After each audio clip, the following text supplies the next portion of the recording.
Hi everyone, welcome back to Taylor Moving and Storage. My name is Jack Taylor, by Taylor, my dad. Hi. Hello, everyone. So today we're just going to be going over the personal touch, how essentially we as movers ensure that our clients, when they're going through one of the most stressful periods of their lives, get the emotional support they need from their service providers to have a smooth transition. They can honestly say wasn't that bad.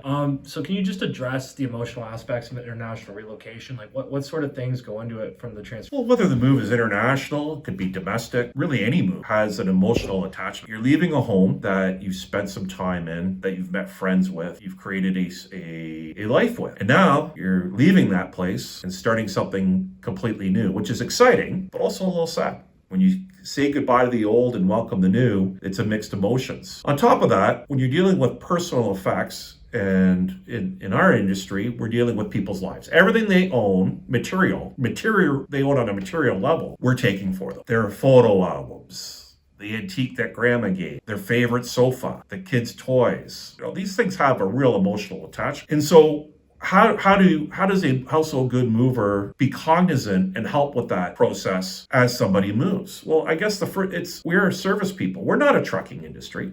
Trucks are easy. I can buy a truck. We're a people industry. And so it really comes down to your HR. Who are you hiring? Generally, we've made it a rule that we look to hire just really nice people that work hard. And if we can find that common, they're a nice person to work hard, we will go through our training programs to train them on everything else that they need to be successful. And that will take time, and they'll learn, and they'll move up the ranks. But you can't change somebody's personality. When you get people that enjoy other people and that are easy to work with, that enjoy helping people, the skills needed to be a great household goods mover can be taught. And typically, over time, that's the easiest process. And then I think at the end of the day, when people look back, they say after their move, they feel that they actually care. No, so that's all great. So can you provide some examples of the personalized support? Like say if we're working on I'll give you a story. This is a funny story. So this has happened many years ago, but it was a really interesting story at the time. So we were engaged to move a family from Pennsylvania to Ontario. I don't remember the exact town. So anyway, our crew went in there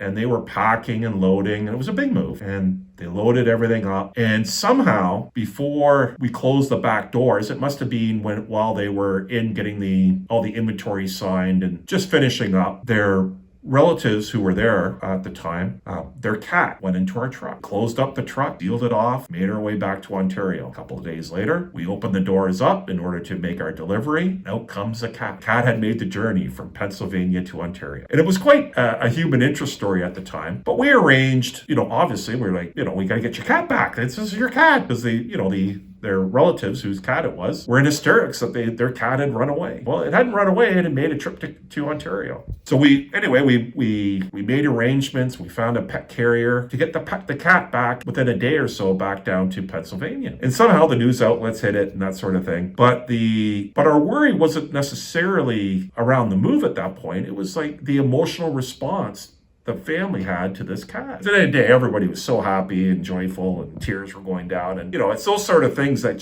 kind of make you love what you do. And that's one of the stories that we had.